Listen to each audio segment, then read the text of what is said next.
अच्छी बात को हम कितना भी समझाएं तो लोग नहीं मानेंगे, पर उल्टी बात बहुत जल्दी दिमाग में बिठा लेते हैं लोग, और यही दिक्कत है। देखो, उतने जल्दी अच्छी बात व्यक्ति के जीवन में नहीं आती जितने जल्दी बुरी बात आ जाती है। सद्गुण उतने जल्दी जीवन में नहीं उतरता जितने जल्दी दुर्गुण आ जाता है। इसका कारण क्या है? इसका कारण एक है,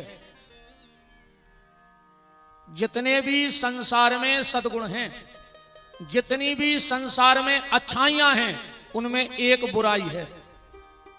दुनिया की जितनी अच्छाई हैं उनमें एक बुराई है, और दुनिया की जितनी बुराई हैं उनमें एक अच्छाई है। संसार की पूरी अच्छाइयों में एक बुराई और बुराइयों में एक अच्छाई। अच्छाइयों में क्या बुराई है? दुनिया की सारी अच्छाइयों में यह बुराई है कि अच्छाई कभी संग में नहीं रहती। अच्छाइयों में कभी संगठन नहीं हो सकता। जिस दिन अच्छे लोग इकट्ठे हो जाएंगे उस दिन बुरे लोगों का बंटा झार हो जाएगा, पर अच्छे लोग कभी इकट्ठे रहते ही नहीं है, बिल्कुल गारंटी है। और बुराइयों में सबसे अच्छा यह है कि वो इकट्ठी रहती हैं। 4 शराबी बैठ के शराब पी लेंगे, 10-20 लोग बैठ के ताश खेल लेंगे, 10-20 गंजेड़ी इकट्ठे बैठ के गांजा पी लेंगे। अबे तुम 2 अच्छे विद्वान पंडित बैठा दे अलग अलग के लड़ पर, महाराज जी गलत तो नहीं है? अबे 2-4 अलग अलग जगह के महात्मा रोक दे, कहूं भी लड़ बैठ। अच्छाई में यही तो बुराई है कि ये कभी संगठित नहीं होते, और बुराइयां जल्दी संगठित हो जाती हैं। तो निवेदन ये है आपसे कि जितना अधिक से अधिक हो सके इस मानव जीवन में भगवान का नाम ले लेना। सबसे पहले तो पुलिस प्रशासन को तालियां बजाओ, आपने हमारी बात को स्वीकार किया। हमने कहा था कि वहां बैरिकेड रखवा देना, और आपने हमारी बात को माना। भगवान भोलेनाथ आपका मंगल करे। क्योंकि फिर वही बात आती है कि 3 लोग अगर ईमानदारी से अपना काम करने लगे, सबसे पहले संत, अगर वो ईमानदारी से उनको जो कार्य ठाकुर जी ने दिया है, अगर वो अपना काम ईमानदारी से करने लगे तो धर्म को कभी कोई आंच नहीं आएगी। शिक्षक अगर ईमानदारी से अपना कर्म करने लगे तो बड़ा आनंद आएगा। पहला है संत, दूसरा है शिक्षक, और तीसरा है सिपाही। इनका जो कर्तव्य है, इनका जो कर्म है, अगर ये ईमानदारी से अपने कर्म का निर्वाह करने लगे तीनों। देखो, एक मजे की बात करें, सिपाही और घरवाली बिल्कुल एक से होते हैं। सिपाही और घरवाली बिल्कुल एक से होते हैं। अंदाज करना, आधी रात में तुम घर आओगे, घरवाली ये जरूर पूछेगी कहां से आ रहे हो। आधी रात में आओ तो जरूर पूछेगी कि कहां से आ रहे हो। और आधी रात में किसी सिपाही को मिल जाओ तो वो ये जरूर पूछेगा कि कहां से आ रहे हो। बोलो, पूछते हैं कि नहीं पूछते? अच्छा, घरवाली अपने पति के जेब में पैसा नहीं देख सकती, उसे चाहिए, चाहिए कि नहीं चाहिए? और सिपाही, बोलो आगे सोचो। और इसका एक अच्छा भाव ये देखो, ईमानदारी से अगर घरवाली अपनी जिम्मेदारी ईमानदारी से निभा देवे तो घर को स्वर्ग बना देगी। बना देगी कि नहीं बना देगी? घरवाली अगर अपनी जिम्मेदारी ईमानदारी से निभा दे तो घर को स्वर्ग बना देगी, और सिपाही अगर अपनी ईमानदारी से जिम्मेदारी निभा दे तो मेरे भारत देश को बैकुंठ बना देगी, बैकुंठ बना देगी। बहुत बहुत धन्यवाद, आपने हमारी बात को इतने जल्दी माना, उसके लिए साधुवाद। निवेदन, नाम जप करो, भगवान का भजन करो। जिनका हम पुराण सुन रहे हैं, भगवान शंकर से किसी ने पूछा कि ये बताओ तुमने जीवन भर सबसे लंबी आयु किसकी है? भगवान शिव की। तो भगवान शिव से कहा कि ये बताओ पूरे जीवन का अनुभव क्या रहा आपका? तो भगवान शंकर एक ही बात कहते हैं कि उमा कहूं मैं अनुभव अपना, वो सत्य हरि भजन जगत सब सपना। अगर कुछ सत्य है तो भगवान का नाम ही सत्य है। और तुम अपने जीवन में देख लो, तुम 50 एकड़ जमीन ले लो, 10-25 वाहन ले लो, पाव भर आधा किलो सोना खरीद लो, 8-10 प्लाट ले लो, 2-4 मकान बना लो, पर आखिरी में क्या बोला जाएगा? क्या बोला जाएगा? राम नाम सत्य है। बहुत बड़े बड़े आदमों के मरबे पे गई हुई हो तुम्हारे लकड़िया में, आज तक कहूं सुनी कि 120 एकड़ जमीन सत्य है, 4 4 व्हीलर सत्य हैं, 14 डंपर सत्य हैं, 2 करोड़ बैंक में धरे हुए सत्य हैं। सिर्फ एक शब्द बोला जाएगा, राम नाम सत्य है। और भजन का प्रभाव देखो, जिसके घर में भगवान का भजन होता है उसके घर में जानवरों में भी प्रेम होता है। भगवान शंकर के यहां जानवरों में प्रेम है कि नहीं है? जिसके घर में भजन होता है उसके घर के जानवरों में भी प्रेम होता है, और जिसके घर में भजन नहीं होता उसके घर का इंसान भी जानवरों जैसा हो जाता है। उसके घर में अगर भजन नहीं है तो वहां के व्यक्ति भी जानवरों जैसा बर्ताव करने लगते हैं प्यारे। संसार की संपत्ति इकट्ठी करोगे फिर दुख होगा। देखो एक बात से समझो, पहले अभाव में भी खुशियां थी और आज खुशियों का ही अभाव है। सब कुछ होने के बाद व्यक्ति खुश नहीं है। उसके घर में सब सेट हैं, जो आप लोग बैठे हो ना, सोफा सेट होगा आपके घर में, किचन सेट होगा, डायमंड सेट भी होगा, पर ये सब सेट होने के बाद व्यक्ति शाम को कहता है कि दिमाग थोड़ा अपसेट है आज। अब बताओ, सब सेट हो और कौन दिमाग अपसेट हो तो कौन सा सेट काम करेगा? इसलिए इस दिमाग को सेट रखो। आज 2 चीजें बिल्कुल गुम हो गई, मिल ही नहीं रही। मन की खुशी और चेहरा की हंसी बिल्कुल गोल हैं। ये 2 चीजें ढूंढे से नहीं मिल रही। मन की खुशी और चेहरा की हंसी ऐसी गोल हो गई, ऐसी गोल हो गई। आप लोग बता सकते हो कैसे गोल हो गई, वरना हम तो बताएंगे फिर अपने। मन की खुशी और चेहरा की हंसी ऐसी गोल हो गई, ऐसी गोल हो गई, ऐसी गोल हो गई जैसे चुनाव जीतने के बाद नेता गोल हो जाता। बोलो हो जाता नहीं हो जाता? फिर मिला था चुनाव जीतने के बाद। जब तक वोटिंग नहीं हो जाती तब तक को हर जगह भैया सुलभ, अब हर दुर्लभ है ना।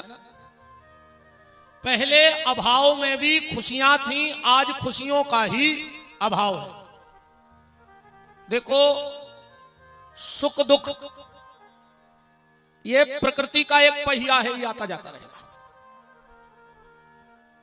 पर संतों का तो ऐसा मानना है कि ये दोनों बेईमान हैं, कि सुख सुख ना दुख बुध बुदा, वो दोनों हैं बेईमान। वो सबका आदर कीजिए जो भेजे भगवान। देखो, जब जीवन से दुख जाता है तो सुख देके जाता है, और जब जीवन से सुख जाता है तो दुख देके जाता है। तो इससे अच्छा तो दुख है, जब जाएगा तो सुख तो देगा। बात ऐसे समझना, एक पति पत्नी थे, उनके पास एक गैया थी, और वो गैया लगभग 5 लीटर दूध देती थी। उनका एक नौकर था जिसका नाम था संतोष। अब वो तो दोनों वृद्ध थे, पर उन पति पत्नी को गैया से बड़ा प्रेम था। तो वो संतोष नाम का नौकर बिल्कुल सच्ची श्रद्धा से गैया की सेवा करता, और जितना दूध गाय में निकलता वो पूरे का पूरा उन वृद्ध दंपति को दे देता, वृद्ध दंपति को दे देता। एक दिन दोनों को जाना था तीर्थ यात्रा के लिए। बहुत ध्यान से समझना तो तुम्हें बहुत अच्छा लगेगा इस कहानी से। दोनों पति पत्नी गए तीर्थ यात्रा को, तो संतोष को बुलाया। बोले संतोष, अब हम 15 दिन में लौटेंगे, अब घर में तो कोई है नहीं, तो घर भी तुम देखना और हमारी गैया को भी तुम देखना, और जितना भी दूध निकले वो अपने घर ले जाना। संतोष ने कहा ठीक है, और दोनों पति पत्नी चले गए। अब संतोष ने दूसरे दिन सुबह सुबह गैया की सेवा करी, दूध का कैन भरा और अपने घर गया। पूरा दूध आंगन में डाल दिया। तो गांव के जितने कुत्ते थे सब आ गए और सबने छक के दूध पिया। संतोष की पत्नी को बड़ा बुरा लगा कि बताओ, मुश्किल से तो दूध घर आया पहली बार, और ये मेरा पति है कैसा, ये 2 बच्चे भूखे बैठे हैं, इनको दूध नहीं दिया इसने, और पूरा दूध आंगन में कुत्तों को डाल दिया। अब तो संतोष का रोज का नियम पर पत्नी के मन में टीस लग गई, पर कहा कुछ नहीं पति से कि तुम ये क्या कर रहे। एक बूंद दूध नहीं देता था अपने बच्चों को, पूरे का पूरा दूध कुत्तों को पिला देता आंगन में डाल के। पत्नी सोचती न जाने इनकी क्या सोच है, बच्चे भूखे बैठे हैं, दूध कुत्तों को पिला रहे हैं। 16वें दिन जब वो पति पत्नी लौटे तो संतोष तो बड़ा ईमानदार था, उसने दूध निकाला और वहीं रखा उन पति पत्नी के, और घर गया। अब कुत्तों को तो आदत पड़ गई थी कि जैसे ही सुबह सुबह संतोष निकलता तो सारे गांव के कुत्ते पीछे हो जाते थे कि अभी ये दूध आंगन में डालेगा, हम लोग पिएंगे। तो 50 कुत्ते इकट्ठे हो गए। पर जब आज दूध नहीं लाया संतोष और आंगन में नहीं डाला, तो वे सारे कुत्ते एक साथ भौंकने लगे। दूध नहीं मिला तो सारे कुत्ते एक साथ भौंकने लगे जब दूध नहीं मिला।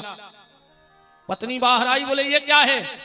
संतोष ने कहा देवी, तुम्हें लगता था ना कि मैं अपने बच्चों को दूध नहीं देता, इसीलिए नहीं देता था। बोले क्यों। बोले इन कुत्तों को देखो, 15 दिन दूध मिला, आज नहीं मिला तो ये भौंक रहे, क्योंकि इनको दूध पीने की आदत पड़ गई। मैं नहीं चाहता था कि मेरे बच्चों को कोई बुरी आदत पड़ जाए, क्योंकि वो दूध अपना नहीं था, वो दूध दूसरे का था। अगर 15 दिन हमने अपने बच्चों को दूध पिलाया होता और आज दूध घर आया नहीं, तो इन कुत्तों की जगह मेरे बच्चे भौंक रहे होते। और मैं नहीं चाहता था कि मेरे बच्चों को सुख के बाद दुख भोगना पड़े। देखो, किसी भी चीज के आदी मत बनो, किसी भी चीज के आदी मत बनो। अभाव में आनंद है, पर लेकिन प्रभाव आ जाए तो परम आनंद है। पर जब वो प्रभाव अभाव में बदलता है तो फिर ये जीवन कष्टमय हो जाता है। या तो सुख मिले ना, अब मिले तो फिर जाए ना। अच्छा, गरीब आदमी अमीर हो जाए कोई दिक्कत नहीं, वो अपनी जिंदगी मजे में जिएगा। और अगर कोई बहुत बड़ा आदमी भिखारी हो जाए तो उसको तो मरना हो जाएगा।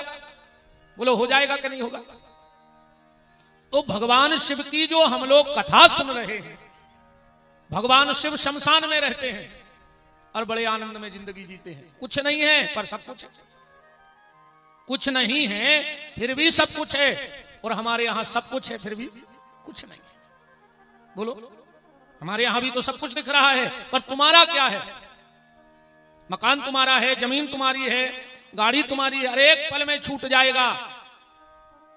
तो भगवान शिव कहते हैं कि आनंद में रहो, घर में वन में बाट में कहूं रहे जो देह, पर प्यारे सीताराम सो लगो चाहिए नहीं। और भगवान शिव के भक्त भी ऐसे ही होते हैं। एक बार भगवान शिव और माता पार्वती कैलाश पर बैठे और मृत्यु लोक की यात्रा को निकले, तो माता जी ने क्या देखा कि एक व्यक्ति शमशान की आग में रोटी सेक रहा है। मात्र 4 रोटी है उसके पास। कैलाश पर लौट के गई माता, बोली कि भोलेनाथ आप कितने निर्दयी हो। बोले क्यों। बोले आपने उस व्यक्ति को नहीं देखा, शमशान में रोटी सेक रहा था और ओम नमः शिवाय ओम नमः शिवाय कितनी मस्ती में आपका भजन कर रहा था। कम से कम आपको इतनी व्यवस्था तो करनी चाहिए। भगवान शिव बोले देवी, अभी तुम हमारे भक्तों को जानती नहीं हो, क्योंकि जैसा मैं फक्कड़ हूं ऐसे मेरे भक्त भी फक्कड़ ही रहते हैं। कैसे। कबीरदास जी कह रहे हैं कि चाह गई चिंता मिटी और मनवा बेपरवाह, और जिनको कछु न चाहिए सो साहन के साह। असली सहनसा तो वही है जिसको दुनिया से कुछ नहीं चाहिए। पार्वती जी बोली फिर भी आपको मदद करनी चाहिए। भगवान शंकर बोले तुम चली जाओ, तुम्हारी तो पुरानी आदत है परीक्षा लेने की, ले आओ परीक्षा, देख लो उस भगत को। उसने 4 रोटी सेंक कर रखी थी। अब पार्वती जी बुढ़िया बन के पहुंच गई। कहा ओ बेटा बड़ी भूख लगी है, कुछ खाने को मिलेगा? उस भगत ने 2 रोटी एक पत्तल पे रख दी, लो अम्मा तुम खा लो। पार्वती ने जो बुढ़िया बनी थी एक और तोड़ा और नीचे रख दिया। भगत जी बोले क्यों? अब बोले हम तो खा लेंगे पर हमारा बब्बा भी भूखो है। अब 2 रोटी तो हम खा लें, 2 बब्बा को भी चाहिए। भगत जी ने कहा तो ये रोटी भी ले लो, 2 तुम खा लो, 2 अपने पति को ले जाना। और ये पानी पिए और बड़ी चैन की सांस ली। बुढ़िया ने कहा तुम्हें भूख नहीं लगी? भगत ने कहा मैया मेरा पेट भरता इतनी खुशी नहीं मिली मुझे जितनी इस रोटी से 2 लोगों का पेट भर गया। मैं तो तृप्त हो गया, मेरी आत्मा तृप्त हो गई। ये भगत कोई और नहीं थे, ये भगत थे गुरु गोरखनाथ के प्रिय शिष्य राजा भर्तरी। राजा भर्तरी गुरु गोरखनाथ के प्रिय शिष्य थे। तो कहा माता मैं बड़ा प्रसन्न हूं, अब मैं चला भजन करूंगा।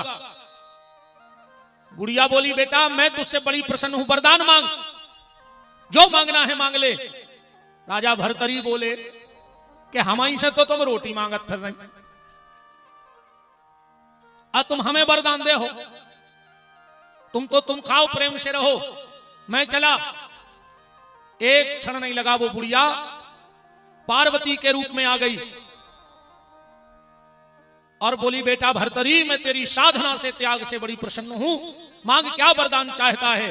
भर्तरी चरणों में गिर पड़े, बोले मां अगर तुम वास्तव में हमसे प्रसन्न हो तो बस एक वरदान दे दो कि मेरे दरवाजे से कभी कोई भूखा ना जाए, चाहे मैं सालों भूखा रह लूं।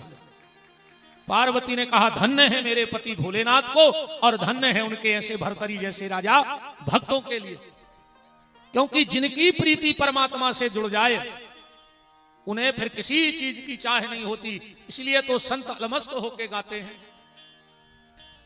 कि हरि बाधा से डरियो रे मनवा,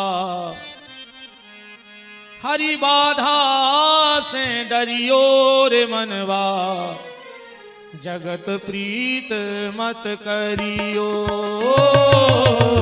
जगत प्रीत मत करियो रे मनवा, जगत प्रीत मत करियो। एक बात बताओ तुम्हारे, मृदंग जानत हो? वो पे मरी खाल चढ़ी रहते तुम जानवर की, और थोड़ो सो आटो निकाल के गूंथ के ऊपर धरो जाते, बगल में धरो जाते, जब बजाते मरी खाल कच्चो आटो खा के बोला थे कि नहीं बोला? तुम्हारे तो सब जिंदा कहा है, मरे तो हो नहीं, आवे कि मर गए। अच्छी सिकी खा के आए हुई हो नहीं, फिर भी मुंह नहीं खुल रहा हो। तुलसीदास जी कह रहे हैं जो भगवान के पंडाल में आके भजन न करे समझ लियो वो मर गओ। चौपाई पढ़ो, जिन हरि भगत हृदय नहीं आनी तो जीवत सौ समान ते ही प्राणी। तो अगर गर्मी भी पड़ रही है, अटैक भी आ रहा है, हो सकत निपट गए हो बैठे बैठे, तो जे की ताली ने बजे और ओठ ने हले समझियो गाओ। हरि बाधा से डरियो रे मनवा, तोरे मनवा, जगत प्रीत मत करियो, जगत प्रीत मत करियो रे मनवा, जगत प्रीत मत करियो, जगत प्रीत मत करियो रे मनवा, जगत प्रीत मत करियो, जगत प्रीत मत करियो रे मनवा, जगत प्रीत मत करियो।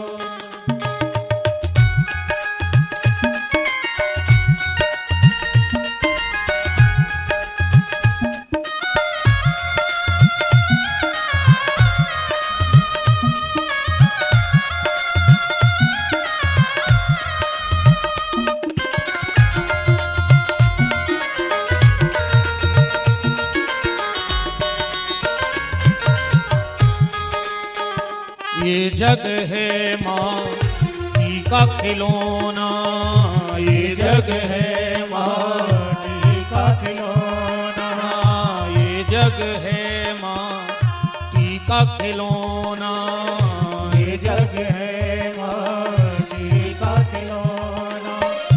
इसके पीछे तुम मत रोना, इसके पीछे तुम मत रोना, नहीं तो जिंदा मरियो रे मनवा, जगत प्रीत मत करियो, जगत प्रीत मत करियो रे मनवा, जगत प्रीत मत करियो, जगत प्रीत मत करियो रे मनवा, जगत प्रीत मत करियो, जगत प्रीत मत करियो रे मनवा, जगत प्रीत मत करियो। अंग हुआ रोग मिले, सुख के संजोग मिले, जीवन की बाटी में धन और धाम मिले, पूर्ण मन काम मिले, और राम ना मिले तो सब काम मिले माटी में। खूब नाम जप करो भैया, खूब नाम जप करो। कल हम महत्व की चर्चा सुन रहे थे श्री महापुराण में। अब एक बात को समझना, जिस पर गुरु कृपा नहीं होती, ठीक, उस पे कभी भगवान शिव की कृपा नहीं हो सकती, और जिस पे शिव की कृपा नहीं हो सकती उस पे कभी राम की कृपा नहीं हो सकती। जिस पर गुरु कृपा नहीं है उस पे कभी शिव कृपा नहीं। तुम कुछ भी कर लेना, कितना भी अभिषेक कर लो, कितनी भी पूजा कर लो, कितना भी पाठ कर लो, पर उसके लिए गुरु कृपा का होना जरूरी है। अब गुरु कृपा कैसे होगी जीवन में? गुरु जी के खूब चरण धुलवाओ, कृपा हो जाएगी? नहीं होगी। गुरु जी के खूब पैर दबाओ, कृपा हो जाएगी? नहीं होगी। गुरु जी को महंगा महंगा कपड़ा लाके दे दो, कृपा हो जाएगी? नहीं होगी। गुरु जी को अच्छा मोटा लिफाफा लाके दे दो, कृपा हो जाएगी? नहीं होगी। तो फिर गुरु कृपा कैसे होगी? ना पैर दबाने, अच्छा कचू कचू गुरु जी हर भारी शौक रहत पांव दबो आवे की। एक गुरु जी उतरे मंच से, यजमान से बोले रे तना पांव दबा दिए। यजमान हाथ भारी मठ, कहने लगो काय का दौड़े लगा तरा है, काय में पर तकलीफ हो रही तुम्हारे पांव में? अच्छे मोटे कमरा पे बैठे, कूलर चल रहा, काय में थक गए तुम तो जा बताओ। कहने लगे तो तना हाथ ही दबा दे। बोले काय का दिवाले उठाता रहा है, का करत रहा है जी में हाथ पर आ रहा है। चेला बोलो कहो तो करो, दवाएं दे रहा है। वही से चले आ रहे थे 3 घंटा ससुई में हो रही है तकलीफ, शुगर वही दवाएं दे। राम राम राम। बहुत गहराई से समझना बात को कि गुरु कृपा कैसे होगी। गुरु जी के शरीर में, ध्यान से सुनना, गुरु जी के शरीर में शिव पिंडी होती है, और जब तक तुम अपने गुरु की शिव पिंडी का स्पर्श नहीं करोगे, गुरु चाह भी लेवे तो भी तुम पे कृपा नहीं कर सकता। और अगर तुमने भूल से भी गुरु जी के शरीर की शिव पिंडी का स्पर्श कर लिया तो गुरु ना भी चाहे तो अपनी पूरी कृपा तुम्हारे ऊपर कर देगा। अब इसका एक उदाहरण देखो आप। द्रोणाचार्य का सबसे प्रिय शिष्य कौन है? अर्जुन है कि नहीं है महाभारत में? द्रोणाचार्य भी बहुत प्रेम करते अपने शिष्य को, और शिष्य तो गुरु को चाहता ही है। पर एक शिष्य आया द्रोणाचार्य का, एकलव्य। द्रोणाचार्य ने उसे दीक्षा नहीं दी, पर उसने धोखे से गुरु की शिव पिंडी का स्पर्श कर लिया। तो जो कृपा द्रोणाचार्य अर्जुन को देना चाहते थे वो पूरी कृपा एकलव्य पे पहुंच गई। भौंकते हुए कुत्ते के मुंह में बाण भरे और एक बूंद भी खून नहीं आया। तो ये सारी कृपा का कारण था कि एकलव्य ने शिव पिंडी का स्पर्श कर लिया। और कल मैंने एक बात कही थी कि गुरु को कभी अपने शिष्यों में भेद नहीं करना चाहिए। कल कहा था मैंने कि अगर कोई गरीब चेला आ गया तो गुरुजी मिलते नहीं, और कोई मोटी गड्डी लेके आ गया तो गुरुजी पीछे के दरवाजे से भेंट कर लेते हैं। ये भेद नहीं करना चाहिए गुरु को कभी अपने, जिसको नाम मंत्र दिया हो। द्रोणाचार्य ने शिष्यों में भेद किया तो क्या गति बनी? जिस शिष्य को सबसे ज्यादा चाहा था अर्जुन को, उसी के हाथ मरना पड़ा कि नहीं मरना पड़ा? बोलो, द्रोणाचार्य को किसने मारा? अर्जुन ने मारा। यह गुरु की भेद बुद्धि थी।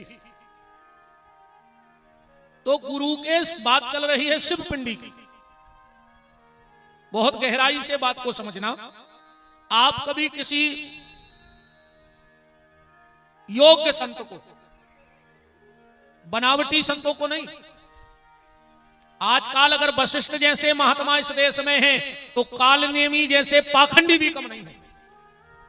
अगर वशिष्ठ जैसे संत इस देश को संभाल रहे हैं तो कालनेमी जैसे भी बहुत घूम रहे हैं, जो खाली संतों का चोला धारण कर लेते हैं। मैंने कई बार कथाओं में कहा है कि भगवा पहनने से भगवान नहीं मिलेंगे, खाली भगवा पहनने से भगवान नहीं मिलेंगे, भगवान मिलेंगे भजन करने से। इसलिए भगवा की तरफ ध्यान कम हो साधु का, पर भजन की तरफ ध्यान ज्यादा हो महात्मा का, तब भगवत प्राप्ति होगी। आप कभी, जो मैं बताने वाला हूं, आप किसी अखाड़े से जुड़े हुए महात्मा को, गुरु परंपरा से जुड़े हुए महात्मा को, संत को प्रणाम करना। संत केत कौन कौन है आजकल? ए भैया हारो अच्छे बैठ जाए, जे के बाल बच्चे हो बैठा ले अपने लगा, जजमान के हो सो हमें वो सब डर नहीं है कि तुम्हें खराब लग जाए। हाँ 3 घंटा हम सगे बाप के ने कहा ध्यान रखियो, बिल्कुल जजमानों के हो सो समारो, तुम्हारो को हो सो समारो। हमारे घरे आज जो हम सो हैं तुम गाज जो हम बे महाराज नो, सुनने हो तो सुनो ना, हम तो अपने चले सुमाला कर हैं अपने, तो बिल्कुल उदारी तो को की कहा ही नहीं। हमने कल ही कही थी कि ज्यादा अच्छी लगे सो बता दी, बाकी गाड़ी बिल्कुल फुल है, हम अभी बैठ के सागर चली गई। गौशाला में गोबर फेंक, जजमान हमारी गौशाला देख के आए ने, हमें बहुत बड़ो गुरुजी बनने, हम तो गज्जा को गोबर फेंकत रहे में, बस ठाकुर जी ऐसी कृपा करे रहेंगे। हमें बहुत बड़ो संत बनने आए ने, बहुत बड़ो महात्मा बनने आए, हम तो सिर्फ गोबरा रहे हैं गैया के गोबर के पास। एक के अलावा ठाकुर जी हमने जीवन में अगर कछु अच्छो करो हुए तो बस इतनी कृपा करे रहियो कि गैया को गोबर फेंकत रहे, हमें दुनिया के तमाशे से कोई मतलब नहीं है। वो तो ठाकुर जी की कछु कृपा है शरीर पे, तो सोचा था बांटो जितने सुधर जाए, अच्छी बात है। अपन तो बहुत अलग बाबा जी हैं, कथा और भूल गए, हमको कछु इतने विद्वान यहाँ हैं, यही तो हमें भाई हम भूल गए हम क्या कह रहे थे, हमें कुछ खबर नहीं है। इतनी समस्या, पढ़े लिखे होते तो सब सही सिस्टम चल, तो अब पढ़े लिखे हैं नहीं इसलिए भूल के रह गए। कुछ ने क्या कह रहे थे, क्या कह रहे थे हम, जो हमें नहीं खुद की खबर तुम कथा की दान। अगड़ बगड़ दम और हम पढ़े न तुम, दो ये कैसे फंस गए का? बात संतों पे चल रही थी। आजकल तो अपन ऐसे भी संत कहने लगे जैसे कोई मर जात है तो क्या कहते तुम्हारे, आज फलाने भैया शांत तो हो गए, जैसे कहते तो पहले का डाकू हते के लुटेरे हते के चोर चोर का ठते, जे में मरबे के बाद शांत भाई जई के तो कई आज भी शांत होगा, तो पहले का लुटेरे हते रे। कछु कछु कहते हैं आज वे भगवान को प्यारे हो गए, तो भगवान का चील घर खोले बैठो, पोस्टमार्टम विभाग है भगवान के, मरद जा हमारा जी पटकत जा, जिंदगी भर थे छल कपट करत रहे, अब मर गए उसका भगवान हो प्यारे हो गए। का नाटक नौटंकी मचाई अपन ने भी गाय, पूरी जिंदगी दूसरे को सुख से जीवन नहीं दाओ, दूसरे के बाबा जी रुक जाओ,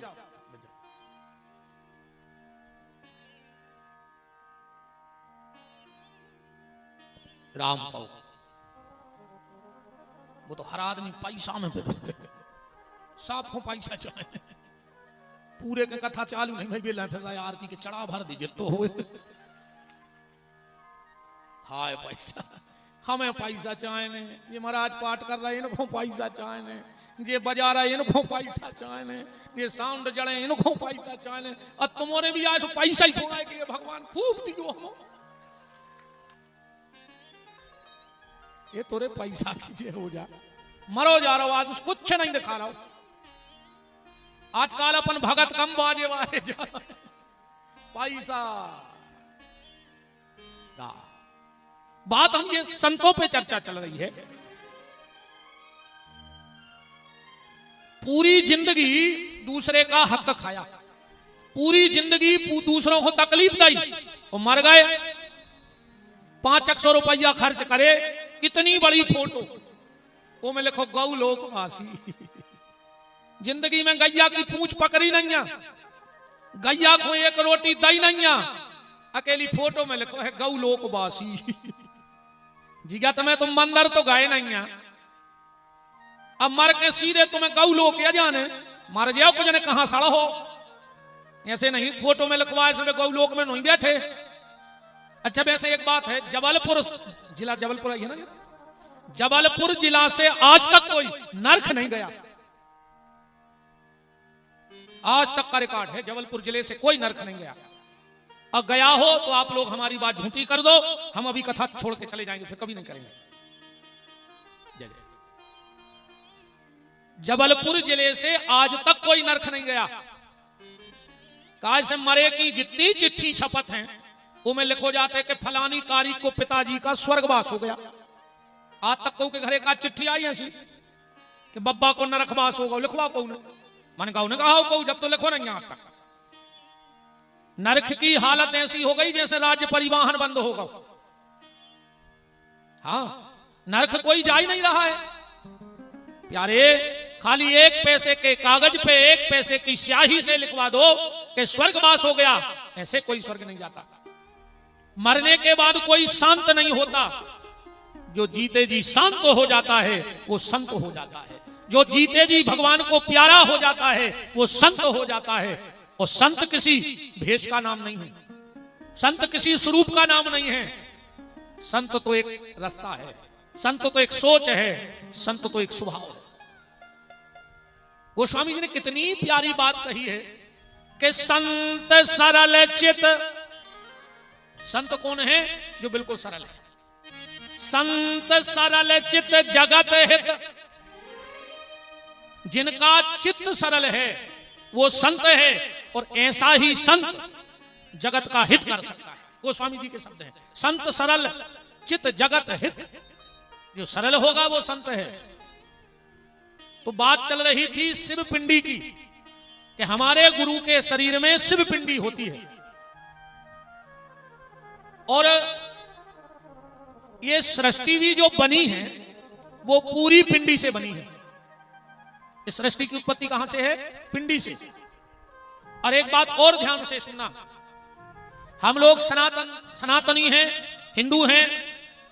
अगर हमसे कोई ये पूछ लेवे कि सनातन धर्म में वो कौन से 5 देवता हैं जिनकी पूजा हर घर में होनी चाहिए, इन 5 में से अगर एक की भी पूजा तुम्हारे घर में नहीं हो रही है तो मेरा चैलेंज है, तुम्हें किसी देवता की पूजा का फल नहीं मिलेगा। इन 5 की पूजा करना हर सनातन धर्मी को अनिवार्य है, और इनमें से अगर एक भी की पूजा नहीं करोगे तो तुम्हें किसी की पूजा का कोई फल नहीं है। और आप कल से इन 5 की पूजा घर में चालू कर दो, तुम्हें अपने आप बदलाव मिल जाएगा। क्योंकि वेद शास्त्र कहता है कि इन 5 की पूजा अनिवार्य रूप से करो। ये सारी सृष्टि काय से बनी है? पिंडी से। अब बहुत ध्यान से सुनना कि वो पंचदेव कौन है। पंचदेव वो कहलाते हैं जिनकी स्वरूप में भी पूजा हो जाए और जिनकी पिंडी में भी पूजा हो जाए। जिनका स्वरूप भी पूजे और जिनकी पिंडी भी पूजे, वो पंचदेव कहलाते हैं। हम आपको 5 देवता ऐसे गिना रहे हैं जिनका स्वरूप भी पूजता है और जिनकी पिंडी भी पूजती है। छठवां कोई आपको पता हो तो हमें बता देना, हो सकता है हमें पता ना हो, हम लाल बुजक्कड़ तो आए नहीं, ये सब या जानत। पंचदेव ध्यान से सुनना, सबसे पहले हैं भगवान भोलेनाथ, जिनका स्वरूप पूजता है कि नहीं पूजता? भोलेनाथ की पिंडी पूजती है कि नहीं पूजती?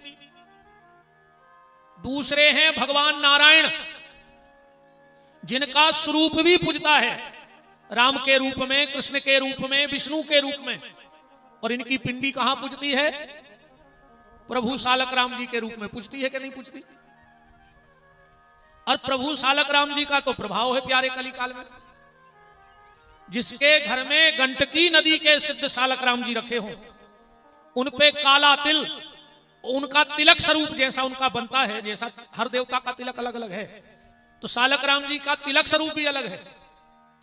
जिसके घर में गंडकी नदी के सिद्ध सालक राम रखे हों और उनका तिलक स्वरूप विधिवत हो, उन पे काला तिल और तुलसी का पत्ता रखा हो, एक तरफ गरुड़ जी रखे हो और एक तरफ जल से भरा हुआ शंख रखा हो, दुनिया का जितना बड़ा गुनिया तांत्रिक उसके बाप को छुट्टी है, वो उसके घर पे अपनी मंत्र विद्या चला देवे। उस घर में कभी कोई ऊपरी टोटका टोना बाधा नहीं जाती। ये सालक राम जी का प्रभाव है। अब पहचान कैसे करोगे कि नकली सालक राम कौन है और असली सालक राम कौन है? ऐसे तो कोई भी काला गोल पत्थर आपको दे दे और कह दे कि ये सालक राम जी हैं, तो आप मान जाओगे? नहीं साहब, सालक राम जी की पहचान है तनक तुम आगे ना खिसक आओ और कसरक आओ, हर आदमी आगे बड़े में फैल रहा खिसक आओ, तुमने कहा सरक रहा पीछे, खिसको खिसको खिसको, अरे आ जाओ यार, हम इतने खराब भी नहीं लगत कि हमें पास से न देख सको, कलर जरूर सांवलो है, वह देखत में तो अच्छे लगत है। आ जाओ। कछु आदमी कहते हैं कि महाराज तुम्हारी शकल खराब लगत, कथा तो अच्छी लगत है, इसे हम दूर से सुना थे। हाँ बैठ जाओ, राम कहो, हाँ विराज जाओ, सीतानाथ भगवान की जय। तो सालक राम जी की पहचान है, उनमें सोना होता है। जिस काले पत्थर में सोना समझ में आ जाए अपने आप। मेरे पास है बहुत प्यारे एक महात्मा ने दिए थे आशीर्वाद स्वरूप, तो सबके सालक राम जी में तो होता है सोना, पर हमारे जो प्रभु सालक राम हैं उनमें सोने से ओम लिखा है, पूरा स्पष्ट समझ में आता है, ओम बना। मतलब सालक राम के साथ ओम भी विराजे, माने भोलेनाथ भी उसी में विराजे। अभी यहां ठाकुर साहब के यहां विराजे हैं हमारे प्रभु, और सुबह से खूब चकाचक अभिषेक भी होता है। लगभग 7 बजे से 11 बजे तक पूजा होती है, खूब चकाचक उनकी। कौन सा गांव है? मोहला। मोहला, हाँ, वहां अभी हमारे राम विराजे हैं, वही हमारी सरकार का सिंहासन लगा है। सालक राम जी का बड़ा प्रभाव है भैया, बड़ा प्रभाव। एक भगत हुए चंद्रहास, बड़े भोले भाले भगत थे, बड़े भोले भाले भगत। एक बार गंडकी नदी के यहां गैया चरा रहे थे और नारद बाबा मिल गए। तो नारद जी से बोले कि महाराज मैं ठहरा चरवाहा, गाय चराने वाला, बिल्कुल सीधे सच्चे। अब बोले ना मुझे कोई मंत्र आता है, ना तंत्र, ना विधि, ना पूजा, आप कहो तो हम तो राम भी नहीं कह सकते निरंतर, पर कोई ऐसा उपाय बता दो जिससे शरीर की मुक्ति हो जाए। तो नारद जी ने वही गंडकी नदी में से निकाले सालक राम और चंद्रहास जी को दे दिए और कहा तुम ज्यादा कुछ मत करना, 24 घंटे में एक बार इनका चरणामृत लेते रहना, धोके इनको पी लेना। हो सके तो आप लोग भी इतना नियम बना लेना प्यारे, अगर बन जाए तो। ज्यादा ना कर पाओ तो 2 काम तो करना ही लगना कल से, धोके पीना और बता के खाना, बस इतना नियम ले लो। बस धोके पीना और बता के खाना, ज्यादा पूजा पाठ ना बने कोई दिक्कत नहीं, पर मेरा निवेदन है कि इतना जरूर करो। धोके पीना, 24 घंटे में एक बार भगवान के चरण धोके चरणामृत जरूर पी लेना। अगल बगल मंदिर हो तो वहां जाना, या घर में एक नियम बना लो, माताएं ज्यादातर पूजा करती हैं, तो जब ठाकुर जी को स्नान कराओ तो एक कटोरी में जल भर के रख दो, अलग स्नान का जल, और सबसे कह दो कि जो जब स्नान करे तो उसका पहला काम है कि इस कटोरी में से थोड़ा सा जल पीना है, इसके बाद उसे भोजन दिया जाएगा। तो तुझे मानेंगे, तुम्हारी ने मान है कि नहीं मान? इनके मान है बाप। जब तुम्हारे कैसे ने बहुत अद्दा छोड़ दाए, बताओ छोड़े हैं तुम्हारे कैसे के नहीं छोड़े? बताओ मानत हो तुम्हारे इनकी बात का नहीं मानत? जय जय महाराज जी, विराजमान प्रभु जी। छोड़े हैं बहुत अद्दा तुमने इनके कैसे के नहीं, तो इनके कैसे कम से कम चरण मृत पियन लगा। हे कलयुग के तुलसीदास हरो, इतने आए तुम्हें विमान उतर रहा है भाई, बाप से मोह नहीं भूल रहा है, पुराण सुन भी आए मार जाओ, कीड़ा पार के मारो, ऐसे न मारो, ध्यान राखियो। अरे तुम्हारी ये हो जा, एक घर के 17 घर करवा दे रही, यज्ञ की परिक्रमा देव आई थे गाँव।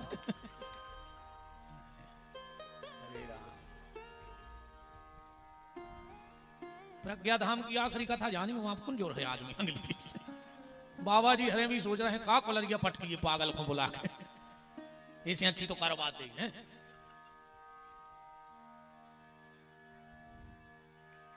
धोके पीने लगो, मतलब चरण धोके भगवान का चरणामृत 24 घंटे में एक बार लो, और बता के खाने लगो।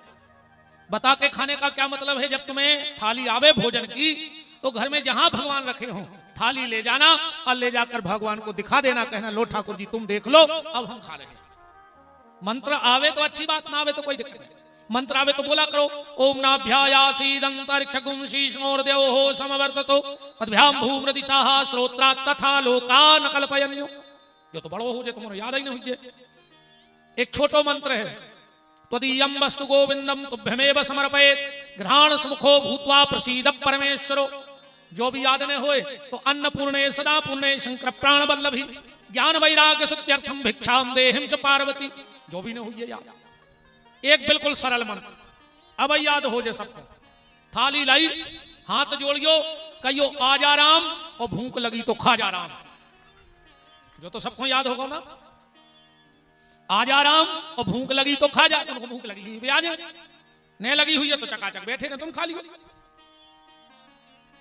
पर भगवान को बिना बताए मत खाओ।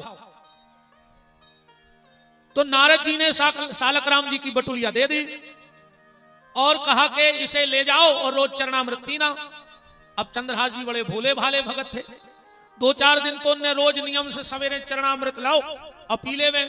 एक दिन चंद्रहास भगत ने विचार करो कि सुनो हो यार, हम कोनो दिन जल्दी जल्दी में भूल जाए, और एक संत को वचन दो कि रोज चरणामृत ले हैं। तो उन्होंने कही अब एक काम करो, का सालक राम जी उठा के गाल में दबा लाए, बोले एक बार का दिन भर चूसत रहे नहीं हो, दिन भर चरणामृत। ये हमें और आपको नहीं करना है, तो बहुत ऊंची स्थिति है भक्तों की। हम लोग अभी उस क्लास में नहीं है जिस क्लास की हम चर्चा कर रहे हैं। हम लोगों का तो अभी एडमिशन भी नहीं हुआ उस क्लास में भक्ति की। धीरे धीरे ये सो वैराग्य भाव चंद्रहास जी ने सब त्याग दो। एक लंगोटी पैरे और एक कंधा पे, मुंह में सालक राम। एक बार चलते चलते चलते चलते एक सेठ के घर में रात रुक गए। सेठ ने बड़ी आओ भगत करी महात्मा की। सुबह चंद्रहास जी उठे सो अपने ध्यान में बैठ गए, और जब बाहर निकले तो सेठ के पूरे घर के रो रहे थे। चंद्रहास जी बड़े भोले भाले हथे, बोले काय भैया काय रो रहे? सेठ बोलो कि रात में हमारे घरे डांको पड़ गओ, हमारी आधी संपत्ति लुट गई। महात्मा बोले तो काय भैया जी की आधी संपत्ति लुट जाए वो रो चाहिए? अरे सेठ बोलो बिल्कुल रो चाहिए। महात्मा इतने जोर जोर से रोए कि पूरे घर के सामने रहेगा कि ये को का लुट गओ। चुप कराए, चुप नहीं हुए महात्मा, रो में और 17 ठटकरम करे। सेठ बोलो तुम काय रो रहे? महात्मा बोले तुम्हें तो कही थी कि जे की आधी संपत्ति लुटे वो रो चाहिए। बोले तो तुम का लुट गाओ? बोले हमारा 2 लंगोटी हती, एक डरी थी सूख सुबह चोर हमारी लंगोटी में तुम्हारी संपत्ति बांध ले गए। हमारा ये कई लंगोटी बच्ची सो आधी जा जात हमारी लुट गई कि नहीं लुटी।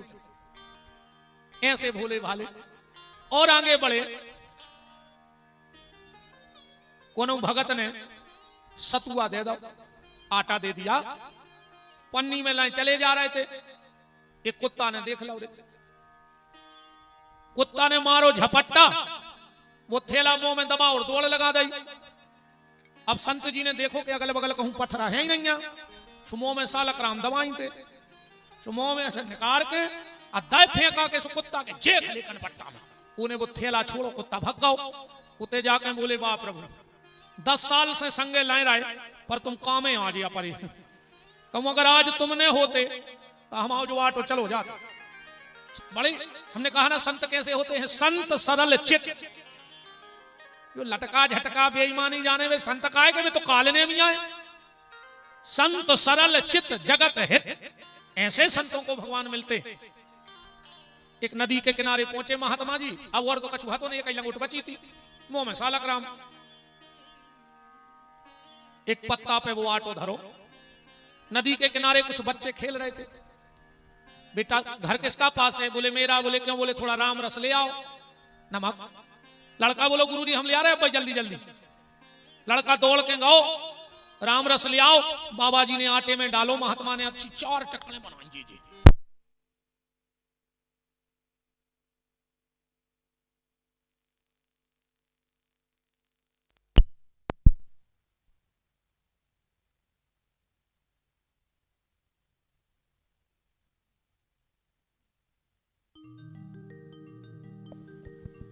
राम को राम। जो लड़का घर से नमक लेने गया था, उसके हाथी किराने की दुकान। थोड़ी देर में पिताजी गए दुकान में और तुरंत पत्नी को बुलाया, धराओ। बोले क्या बात है? बोले दुकान में कौन गया था? बोले क्यों?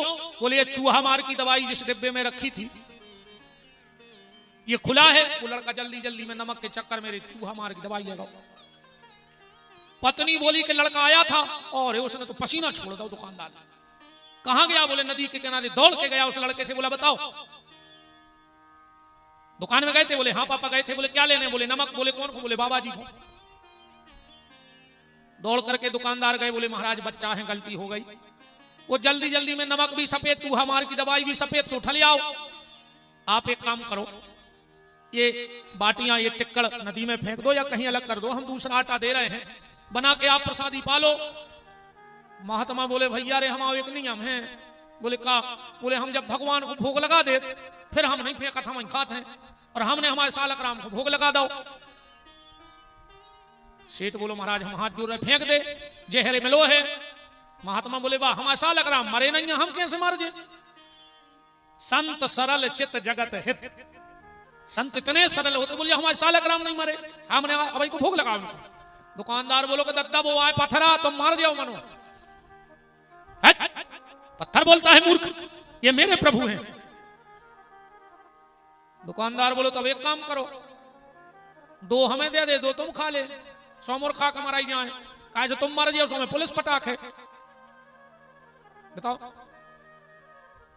महात्मा बोले भैया हम नहीं, हम भोग लगा के कुन देत को प्रसाद, हम तो हम खे हैं। शेर बोलो महाराज जी हम मर जाए। बोले तुम एक काम करो, तुम्हारे तो जो थानो लगत पुलिस बोला लिया, हम बयान दे रहा है अपने, ये हमारे बात है भगत जगत से कछु न कहिए। अरे भैया गांव के लोग इकट्ठे हो गए, खूब मना किया पर महात्मा नहीं माना, और जैसे ही वो 4 गक्कड़ खाई और महात्मा को आई डकार, सामने पत्ता पे रखे थे सालक राम, बीच में से सालक राम फट गए। सालक राम फट गए, महात्मा की आंखों में आंसू आ गए, और सामने जो नदी थी 4 परिक्रमा करके सालक राम जी की नदी में महात्मा प्रवेश कर गए, फिर नहीं लौटे। आज भी राजस्थान में फटे सालक राम का मंदिर है, आज भी वे सालक राम जी रखे हैं। तो बात चल रही थी पिंडी की। सबसे पहले भगवान भोलेनाथ, आगे हम आपको सालक राम जी के जन्म की कथा सुनाएंगे, कैसे जलंधर प्रकट हुआ, जलंधर की पत्नी वृंदा, अब वृंदा का पतित धर्म नष्ट करने के लिए भगवान सालक राम बने श्राप के कारण। ये सारी कथाएं आपको हम आगे कहेंगे। वो तो अब ये प्रसंग था तो इसलिए नाम आ गया। हमने कहा ना शिव महापुराण सुनो, आपको वो कथाएं मिलेंगी जो आपने कल्पना नहीं की होगी कभी। ज्यादा शिव पुराण होते नहीं, और आजकल जो हो भी रहे हैं शिव पुराण, सुबह शिव पुराण नहीं हो रहे,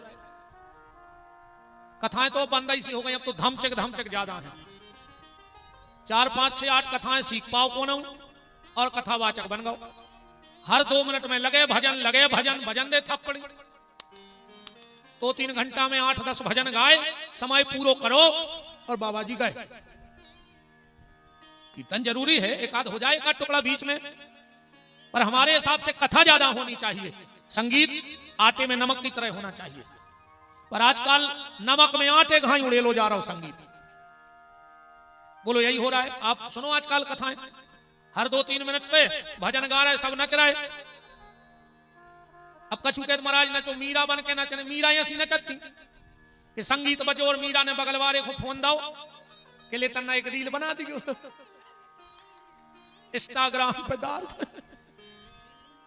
का नाटक नोटंकी मची धर्म की। बोलो पहले उठ के माताएं उरेन डालत थी आटा वो गोबर से घर के आगे लीप के चौक। अब आजकल उरेन नहीं डालत, अब सबसे पहले उठ के वो स्टेटस लगा। हाँ मोबाइल पे स्टेटस जरूर लगे है भजन को, और चाहे बिल्कुल एक बार सीताराम ने के दिन भर में मनो स्टेटस देख के ऐसा लगत है कि कल युग में का इनसे बड़ो भगत बचवाई 14 फोटो डालत एक संग। राम भजन करो।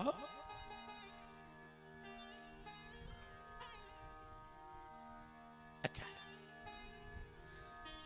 तो पहला जो पिंडी से देवता बने वो भगवान शिव है, उनका स्वरूप भी पूछता है और उनकी पिंडी भी पूछती है। दूसरे हैं प्रभु राम कृष्ण, जो भी आप कहो, 12 है, जो भी आप कहो। तीसरी है माता दुर्गा। माता का स्वरूप तो आप लोगों ने देखा ही होगा, है ना? खूब नौ दुर्गा में गात भी हो नहीं, कहीं नहीं मांगते धन और दौलत, ना चांदी ना सोना, और हम तो मांगे मां तेरे मन में एक छोटा सा कोना। और माता भी कुर्सी पे बैठी बैठी हंस रही के कारे बेईमान, क्या कह रहा हूं? नहीं मांगते धन और दौलत, ना चांदी ना सोना, और कोरोना में 20 को राजश्री 150 में रगड़ दो। बातों के सपोला है बस आदमी, बातें तो इतनी मीठी करते हैं कि सांप आंधरे करें दद्दा है। अच्छा एक बात और देखियो, माता की जितनी भक्तें हुई हैं उनमें साबत नहीं मिल सकती। पूरी भगत गाले अगर एक अच्छो मिल जाए, कई माई के द्वारे एक लंगड़ा पुकारे, अच्छे नहीं जाए बताओ। माई के द्वारे एक अंधा पुकार, आंखों वाई नहीं जाए। माई के द्वारे एक रोगी पुकारे, निरोगी नहीं जाते दर्शन करवे। माई के द्वारे एक बांझन पुकारे, तो मोड़ी मोड़वारी नहीं जाए। माने देखो को ने पूछे सो माई के द्वारे, पटक दे माई के दरवाजे, है ना? एक सावत बताओ तुमको पूरे में। माई के द्वारे एक निर्धन पुकारे, ऐसे गात का नहीं गात। पर एक बात ध्यान से सुनना प्यारी, बहुत अच्छा गाती हो। जिसको कोई नहीं पूछता उसी को तो मां पूछती है, जिसका कोई नहीं होता उसी की मां होती है। कि दरबार में राधा रानी के दुख दर्द मिटाए जाते हैं, दुनिया के सताए लोग वहां सीने से लगाए जाते हैं। मां जैसे कोई नहीं पूछता उसकी मां होती है, मां मां होती है, मां जैसा कोई नहीं होता। और बिना मां की कृपा के परमात्मा मिलेगा भी नहीं। जब तक मां कृपा नहीं करेगी परमात्मा नहीं मिलेगा। तुम तो अपने घर से देख लो, ईमानदारी बताइए, तुम कुर्सी पे बैठे पेपर पढ़ रहे सुबह सुबह, तुम्हारा 6-8 महीने का बच्चा पूरा मलमूत्र में सन गया हो और तुम्हारी तरफ खिसकने लगे, कैसे करते हो तुम लोग? अरे यार कहां गई यार, उठाओ इसको। अब वो बिल्कुल तुम्हारी तरफ खिसक रहा, अरे यार बाद में करियो, कछु काम ले जाओ, तुम्हें सुनाई नहीं दे रहा है, अरे यार ये आ गया, उठाओ। तुमने नहीं उठाया, पर मां आई उतने ही प्यार से उठाया उसे, नहानी में ले गई, नहलवाया, काजल बिंदी टिपका लगाया, झगुलिया पहनाई और छोड़ दो। फिर तुम कैसे करा? आजा आजा, तो कहा पहले नहीं था तो तुम आओ। बोलो पहले नहीं था तुम्हारा, था तो तुम्हारा ही, पर वो मलमूत्र में सना था तो तुमने स्वीकार नहीं किया।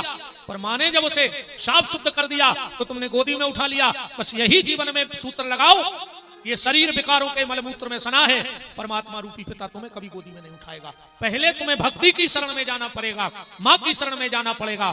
जब भक्ति करोगे तो शरीर के विकार साफ हो जाएंगे, परमात्मा दौड़कर तुम्हें अपनी गोदी में उठा लेगा। तो जिसको कोई नहीं पूछता उसे मां पूछती है, मां मां होती है। पर आज का ये दुर्भाग्य है, बाहरे जमाने तेरी हद हो गई, बीवी के सामने मां रद्द हो गई कि नहीं हो गई? बाहरे जमाने तेरी हद हो गई, बीवी के सामने मां रद्द हो गई। पेट पर सुलाने वाली पैरों में सो रही है। माघ के महीने में जब तुमने बिस्तर गीला किया, मां ने उठा के तुम्हें इस तरफ सुलाया और वो गीले में सो गई। तुमने उस तरफ भी बिस्तर गीला किया, मां ने उठा के तुम्हें हृदय पर रख लिया।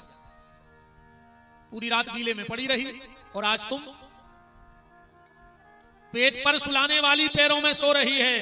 अब बीवी पी रही कोको कोला और बूढ़ी मां पानी को रो रही है।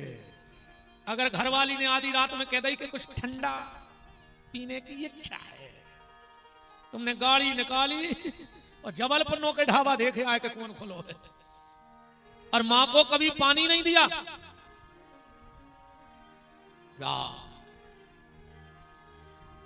प्यारे निवेदन है, घर में बैठी बूढ़ी मां की सेवा करो। पत्नी और मां में क्या अंतर है पता है? पत्नी पसंद से मिलती है और मां पुण्य से मिलती है। पत्नी हमारी पसंद है और मां हमारा पुण्य है। कई बार हम लोग पसंद के चक्कर में पुण्य को गंवा देते हैं। घर में दो स्त्रियां हो, पता करना हो कि मां कौन है और पत्नी कौन है। बिल्कुल सीधो तरीका देख लो। मां 24 घंटे अपने बेटे का पेट देखती है। मां की नजर कहां होती है? बच्चे के पेट पे, इसने कुछ खाया कि नहीं खाया। और घरवाली की नजर कहां रहती है? जेब पे, कुछ लाया कि नहीं लाया। मां पेट देखती है और पत्नी जेब देखती है। एक बात बताइए बहन जी, हलो हाउ खराब लग जाए भाग जाइए, हाउ कल से नहीं आइए। हम पहले महाराज यहाँ से सब महाराज जी कल जरूर पधारियो, हम बिल्कुल नहीं आज सुन भी दम न हो। आओ सो वेलकम और जाओ सो भीड़ कम, का दिक्कत क्या है? एक बात बताओ आप लोग, तुम जब अपने मायके जाती हो, तुम जब अपने मायके जाती हो और 2-3 साल के भैया ले जाते, तुम्हारे पप्पू, तुम 8 दिन रुकी हुई हो गर्मी में, अब छुट्टी में जब आने लगी तो तुम्हारी माँ ने क्या कहा था? बिन्ना पता नहीं करो कैसे कट गए 8-10 दिन। अब तुम जा रही हो, जो घर खाए ले खाए। एक काम करो, ये खुद छोड़े जा 2-4 दिन, फिर हम तुम्हारे भैया से भिजवा दें। तुम क्या कहते हो अपनी मम्मी से? हाँ मम्मी, हमें नींद नहीं आए हो के बिना हमने छोड़ पे। ऐसे क्या? तुम 3 साल को लड़का ने छोड़ पाई सगी मत आई है, अब तुमने 30 साल को दूसरे को लड़का छोड़ा ला। बामताई ने चाहत थी अपने लड़का को। बताओ, चिंता न करो, कल युगाए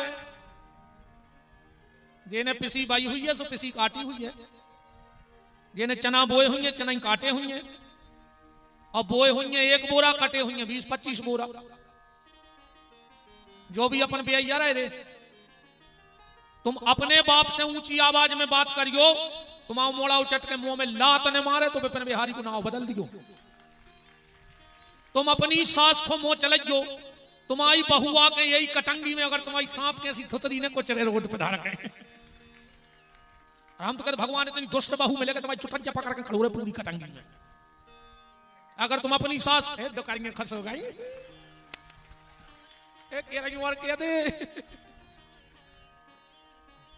दुकानियां खुश हो गई कि अच्छो महाराज आ रही ऐसी तो हम नहीं किया पाए। अरे राम राम, अच्छी रही, ठीक है। और कहता है ये तो नहीं मूड कर रहा है कि महाराज तुम तो चले जो हमारी बात पूछ। सेवा करो, माँ बाप की सेवा करो प्यारे, इससे बड़ी दुनिया की कोई सेवा नहीं है। खूब सेवा करो माँ बाप की। माँ माँ होती है, माँ से बड़ा कोई नहीं होता है। आज हम रोटी के पीछे भाग रहे हैं, बोलो भाग रहे हैं कि नहीं भाग रहे? दिन रात रोटी के पीछे भाग रहे हैं। भगवान फिर वही समय लौटा दे कि आज हम रोटी के पीछे भाग रहे हैं। पहले हमारी माँ रोटी लेके हमारे पीछे भागती थी कि बेटा 1 रोटी तो खा लो, भागती थी कि नहीं भागती थी? पहले माँ रोटी लेके भागती थी और आज उस रोटी के पीछे हम भाग रहे हैं। क्यों? क्योंकि हमने माँ को छोड़ दिया।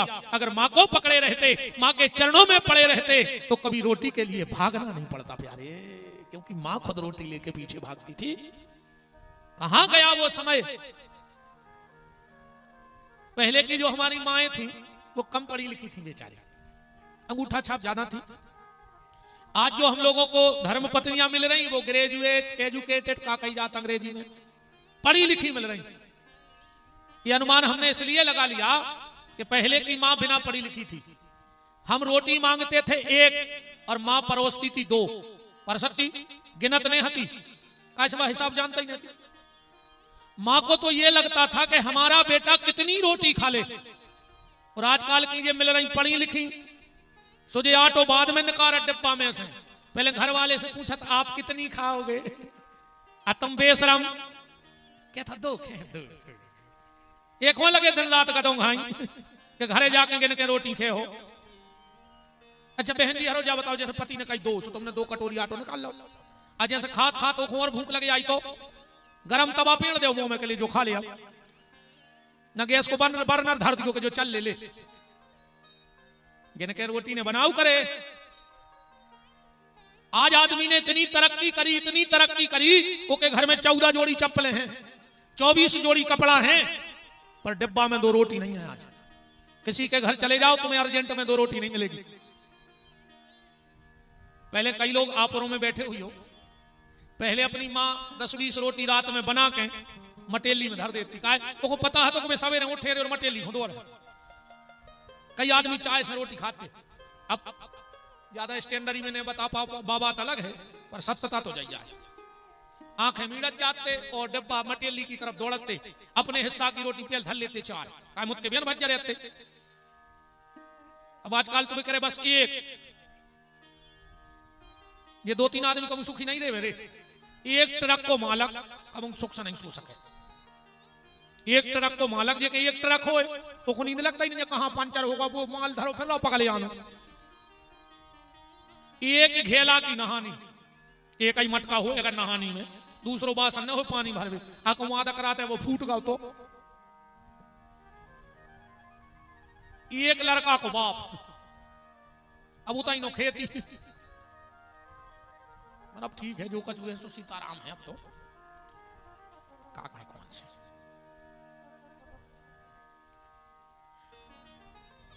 चाय की रोटी को कमाल पता है।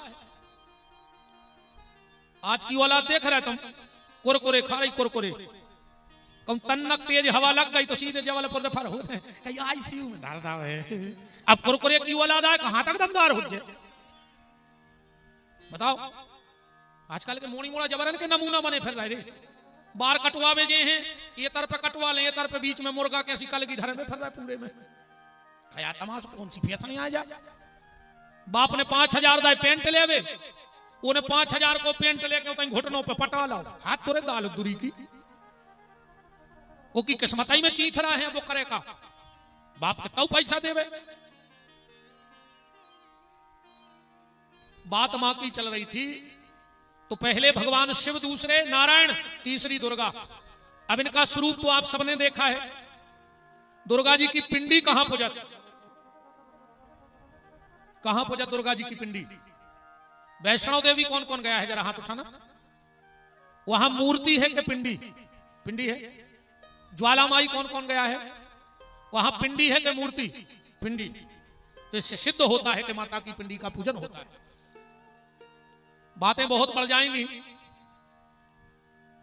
आदमी को यह पता नहीं नवरात्रि क्या है,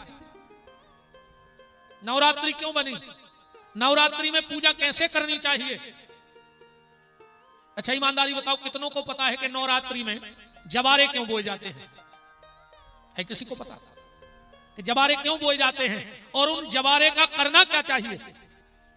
शुरुआत कहां से हुई? नवरात्रि में जब तक आप 3 पिंडी बना के माई की पूजा नहीं करोगे तब तक नवरात्रि होती कितनी है, रात्रि कितनी होती है, कितनी रात्रि होती है? नवरात्रि 1, शिवरात्रि 2, और भी कोई रात्रि होती है? एक होती है काल रात्रि, एक काल की रात होती है, और एक रात्रि होती है मोह रात्रि।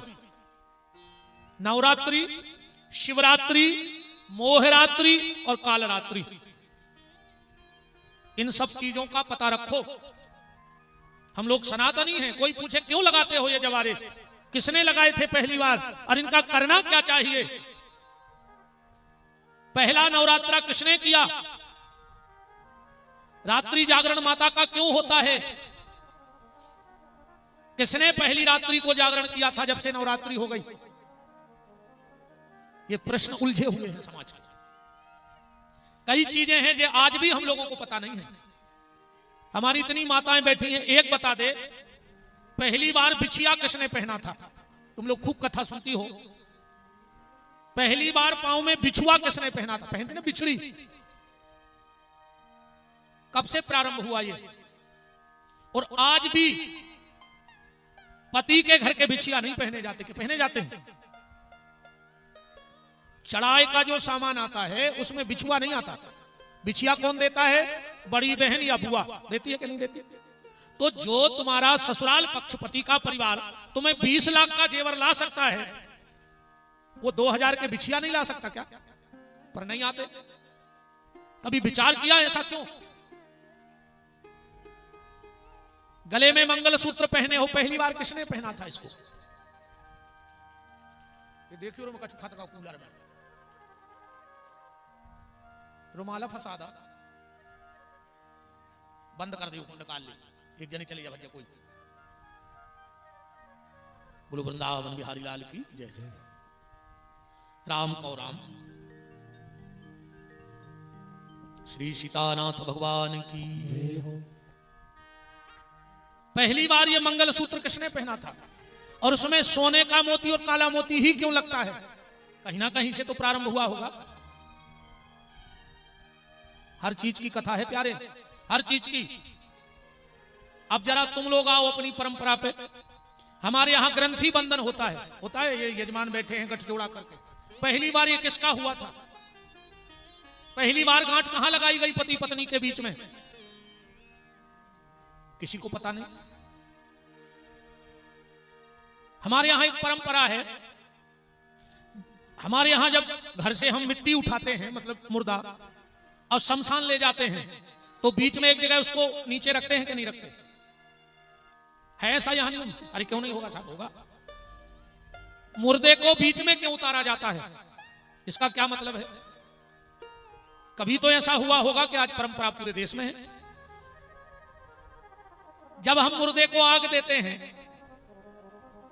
और उसके बाद एक मटके में पानी भर के कंधे पे रख के चिता के 7 चक्कर लगाते हैं, उसमें एक छेद करके पानी गिरता रहता है और हम उसको चक्कर लग, क्यों। अब कोशिश करी, अपने तो ऐसा चल रहा है कि आंधरी घोड़ी और फपूंदे चना और दे घना के घना, कह लगे हो तराओ। बाप दादा करत रहे, स्वपन कर रहे, अता पता ने बाप दादों को तो नहीं अपन को, और आने वाली पीढ़ी बिल्कुल भूल जाएगी ये सब। इन सब चीजों का पता रखो प्यारे। आज भी हमारे यहां पंडित जी लोग विराजे हैं, आज भी नियम है, शादी में 4 भाबर में लड़की आगे चलती है, क्यों महाराज जी, और 3 भाबर में लड़का आगे चलता है। ऐसा क्यों होता है। 3 भाबर में लड़की आगे रहेगी और फिर 4थी भाबर, 5वीं भाबर से लड़का आगे हो जाएगा, ऐसा क्यों। इन चीजों का ज्ञान रखो। आज भी जब हम बेटी को कन्यादान करते हैं तो एक आटे का लोया बनाते हैं, जिसको हाथ लोई बोली जाती। लड़की के हाथ पे रखेंगे, लड़की के हाथ के नीचे पिता हाथ लगाएगा, पिता के हाथ के नीचे मां हाथ लगाएगी, और फिर होने वाला दामाद हाथ लगाएगा।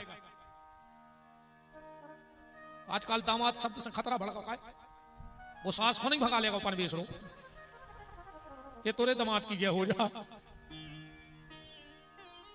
बताओ का हुज्ज है, कालू घर के लगी जा रहा है।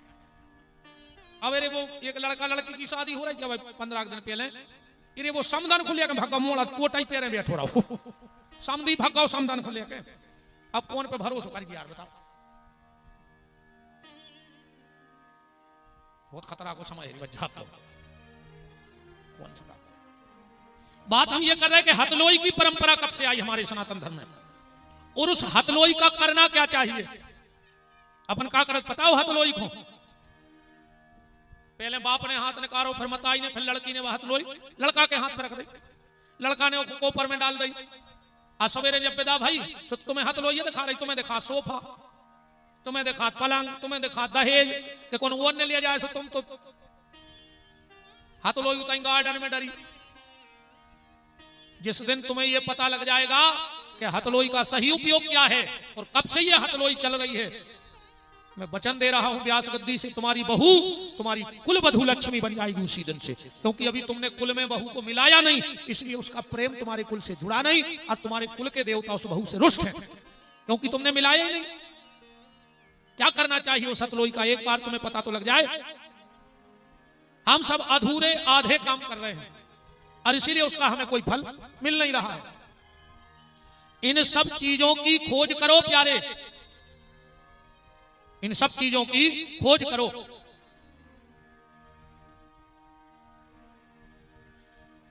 बात कहां थी, माता पर।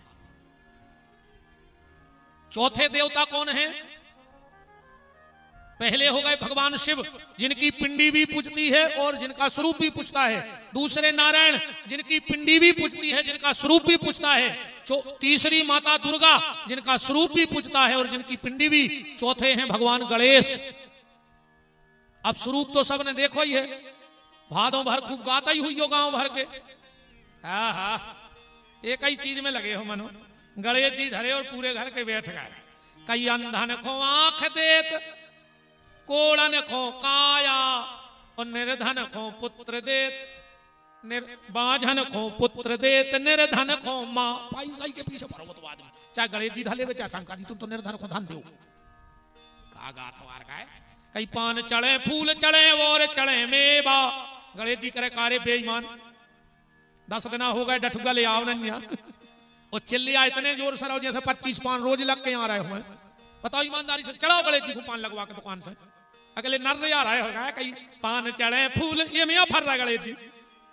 ऐसे भजन से कुछ नहीं हुए रे, ऐसे तो पूरे चिल्लिया थी तुम्हारे शाम को। कई ओम जय जगदीश हरे, स्वामी जय जगदीश हरे, और जैसे ही लेना आई और आदमी जोर से बोलने लगा जैसे भगवान का हमने सुना तो। कई सुख संपत्ति घर आवे, कष्ट मिटे तन का। अच्छा पैसा दे दो, बीमार हुए बोलो कि सुख संपत्ति घर आवे, कष्ट मिटे तन का। ओ मेरा है प्रभु मेरा, ओ पड़ोसी का भी मेरा। ए भगवान बगल वाले को बीमारी दे दियो, वो के पैसा नहीं रहे सो हम दे दे दवाई, फिर वो चुकाने पैसों हम को मकान लिखवा ले। बोलो यही जुगाड़ में नहीं लगे। क्या तो कितने प्यार से गाथा तुमने, कई तेरा तुझको अर्पण क्या लागे मेरा, ओम जय जगदीश हरे। आकू भगवान कह देवे कि जब सब कछु हम रो आए तो कल यार पग्गा मुगद लाए क्यों, फिर और ना एक डबला रसगुल्ला लाए तो दुकान से के हो जे कान पकड़े कल से कथा ही में नहीं आए। अकेले तेरा तुझको अर, इसका हो रहा बताओ। मांगना है तो फिर तुलसीदास जी की तरह मांगो जो उन्होंने गणेश जी से मांगा। क्या मांग रहे हैं, पढ़ो जरा कविता बली। मांगत तुलसीदास कर जोरे, मांगत तुलसीदास कर जोरे, मांगत तुलसीदास कर जोरे, मांगत तुलसीदास कर जोरे। बसहि राम सियमा नस मोरे, बसहि राम सियमा नस मोरे। जब तुलसीदास जी ने रामायण में गणेश जी को बुलाया, पढ़ो पहला श्लोक मानस का। वर्णानमर्थ संघानाम रसानाम छंदसामपि, मंगलानाम च कर्तारौ वंदे वाणी विनायक। विनायक, विनायक माने भगवान गणेश। गणेश जी ने कहा मांगो, तुलसीदास जी हाथ जोड़ के कह रहे हैं, गाइए गणपति जगवंदन, गाइए गणपति जगवंदन,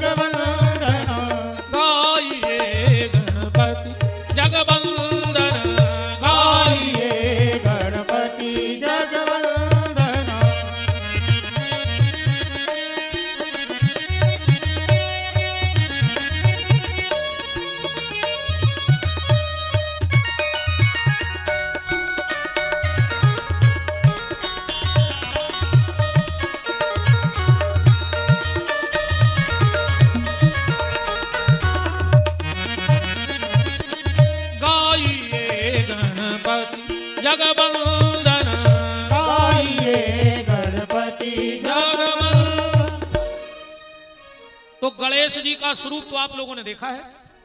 अब गणेश जी की पिंडी कहां पूजती है, ध्यान से सुनना। वैसे तो लोग गोबर के गणेश बनाते हैं आजकल, पर शास्त्र मत नहीं है ये। और कोई अगर विद्वान बैठे हो सकता है हम चूक रहे हो, कहीं ऐसा प्रमाण हो कि गोबर के गणेश बनते हैं तो वो बता भी सकते हैं, हमें नया ज्ञान मिलेगा। पर गोबर के गणेश का विधान कहीं नहीं है शास्त्र में। तो गोबर से हम क्यों प्रतिमा बनाते हैं? बोले गोबर के गणेश का विधान नहीं है, पर गोबर की गौरी का विधान है। गोमयम गौरी, गोबर की गौरी बनती है। तो गणेश जी काय के बनते हैं? बोले फलमयम गणेश। आप लोगों ने देखा होगा जो हमारे आचार्य विद्वान पूजा कराते हैं तो सुपारी में मौली लपेटकर, रक्षा सूत्र लपेटकर कटोरी में दोने में रख देते हैं और कहते हैं कि अब आओ गणेश जी की पूजा करो। यह शास्त्रमत विधान है। गोमयम गौरी, फलमयम गणेश। एक बात का और विशेष ख्याल रखना आप लोग, कभी भी 3 चीजें दान में मत देना। चाहे अपनी बेटी की शादी करो तो भी मत देना। सबसे पहले गणेश जी की प्रतिमा दान में मत देना, फोटो दान में मत देना, चित्र भी दान में मत देना कभी किसी को। क्योंकि अगर तुम्हारे घर से गणेश निकल गए तो उनकी पत्नियां फिर थोड़ी तुम्हारे घर में रहेंगी। रिद्धि सिद्धि बाहर जाएगी कि नहीं जाएगी? ये गणेश जी की पत्नी है, कौन? रिद्धि और सिद्धि। कहो गणेश जी की पत्नियों का क्या नाम है? बोलो बोलो, रिद्धि और सिद्धि। तो गणेश जी को मिली रिद्धि और सिद्धि और अपन को मिल गई जिद्दी। मिली क्या? अब बोलो तुम्हें कैसी मिली? आप कोई नहीं बोलेगा। ये भी तुरंत देखने लगी हमारी बहनें कि अगर हमारे बोल रहे होंगे हम बताएं घरे। नहीं, तुम नहीं बोल सकते इनके सामने, तुम बोले नहीं सकते क्योंकि इनके पास कार्ड है। हाँ, आप लोग नहीं, इनके पास परमानेंट एक लिखित कार्ड है। शादी होती है तो लड़के के आगे लिखा जाता है चिरंजीव और लड़की के आगे सौभाग्यकांक्षणी। अब पूरा तो लिखा नहीं जाता, इतनी जगह नहीं होती। तो सौभाग्यकांक्षणी का लड़की के आगे लिखा जाता है 100, अब बिंदी रख दी। और चिरंजीव का ची और बिंदी रख दी। मतलब ये घर में आके 100 कहेंगी, तुम्हें ची भर नहीं करना। समझ गए? ये 100 कहेंगी, तुम्हें ची भर नहीं करने। ऐसे तुम चिरंजीव बैठे सब, जय हो चिरंजीवों की, खूब आशीर्वाद। ची भर न करियो तो गृहस्थी ठिकाने से चलने चकाचक। कभी भी गणेश जी को दान मत करना, किसी को मत देना। दूसरा, आंवले का वृक्ष कभी किसी को दान मत करना। अगर तुम्हारे घर में आंवला लगा है और तुम्हें दिक्कत हो रही है रखने में तो किसी मंदिर में हाथ से लगाया, पर किसी को उठा के दान में मत दो। और हमारी बात नहीं मानो तो नो नौमी को आंवली दान कर दो बस। नवे के दिन नौमी तिथि 9 नियम से छोटे छोटे गमलों में 9 पेड़ लगा लो और नौमी के दिन भर नियम बना लो कि दान करने हैं। के तो 10 में को तुम ही बैठो कौन मंदिर के प्यारे। हमारी बात जब मानियो जब भोग ले, ऐसे नहीं मानियो। हम जबरदस्ती को नहीं खुआ। और दूसरा, बहनों ध्यान से सुन लेना, कभी भी मंगलसूत्र जो तुम्हें शादी के समय पहनाया गया हो वो ना कभी देवरानी को देना, ना जिठानी को पहनने को, ना ननद को देना। मंगलसूत्र जो तुम्हें शादी में हरे मंडप में देवताओं की साक्षी करके पति ने तुम्हारे गले में डाला है वो मंगलसूत्र, और किसी का पहनना भी नहीं। किसी का मंगलसूत्र सुहागन नारी को नहीं पहनना चाहिए और अपना मंगलसूत्र किसी को देना नहीं चाहिए। कभी तुम्हारे घर में कोई जप हो, अनुष्ठान हो, पूजा हो और अगर पंडित जी तुम्हारे घर में सुपारी के गणेश बना दें, सुपारी के गणेश बना दें, तो जब पंडित जी जाने लगे तो दरवाजे झोली फैला लेना। पंडित जी सब ले जाओ पर ये सुपारी हमारे घर की चौखट मत लाओ। जिसके घर से प्रतिष्ठित पुंगी फल के गणेश अगर बाहर निकल गए तो उसके घर की और जितनी बची खुची रिद्धि सिद्धि है वो भी चली जाएगी, तुम कंगाल हो जाओगे। क्योंकि गणेश जी जाएंगे तो रिद्धि सिद्धि जाएगी, रिद्धि सिद्धि जाएगी तो उनके दोनों बेटे शुभ लाभ भी चले जाएंगे। इसलिए गोबर की बनती है गौरी और फल के बनते हैं गणेश। आगे आप गणेश जी के जन्म में सुनोगे, आजकल लोगों ने एक फैशन बना लिया है, घर के प्रमुख दरवाजे के ऊपर गणेश चिपकाते हैं। गणेश जी के पीठ के पीछे दरिद्रता का निवास है, छुपी बैठी है। इसलिए कभी दरवाजे के सामने गणेश नहीं लगाना चाहिए, क्योंकि गणेश जी का मुंह है रास्ते की तरफ, पीठ है तुम्हारे घर की तरफ, तो तुम्हारे घर में कौन छुपेगा? फिर दरिद्रता छुपेगी। अब अगर तुम उल्टी तस्वीर लगा रहे, वो ध्यान से समझना एक एक चीज को। तुमने मान के चलो ऐसी तस्वीर लगा दी कि पीठ रास्ते की तरफ हो गई और मुंह घर की तरफ हो गया, तो हाथी का एक स्वभाव है, उसकी सूंड में आप जो भी दोगे वो पीछे फेंकेगा, उठा उठा फेंकता है कि नहीं फेंकता? हाथी कभी भी कोई वस्तु सामने नहीं फेंकता। रहीम जी ने एक बड़ा सुंदर वो लिखा है उनके साहित्य में। एक बार तुलसीदास जी चित्रकूट में इस घाट पे बैठे और रहीम बाबा उस घाट पे बैठे, तो तुलसीदास जी ने आधा दोहा लिखा और रहीम बाबा के भेज दिया। बोले इसका उत्तर दो। क्या उत्तर चाहिए? उत्तर ये चाहिए, एक हाथी बार बार मंदाकिनी गंगा में नहाता और नहा करके सूंड में बालू भरता और ऊपर फेंकता। तो तुलसीदास जी ने प्रश्न रख दिया कि धूर धरत ने जे शीस पे कहो रहीम के ही काज। ये हाथी बार बार ऐसा क्यों कर रहा है? ये नहा रहा है और फिर ऊपर बालू फेंक रहा है, फिर नहा रहा है। तो रहीम बाबा ने क्या सुंदर उत्तर लिखा। बोले जे ही रज ऋषि पत्नी तरी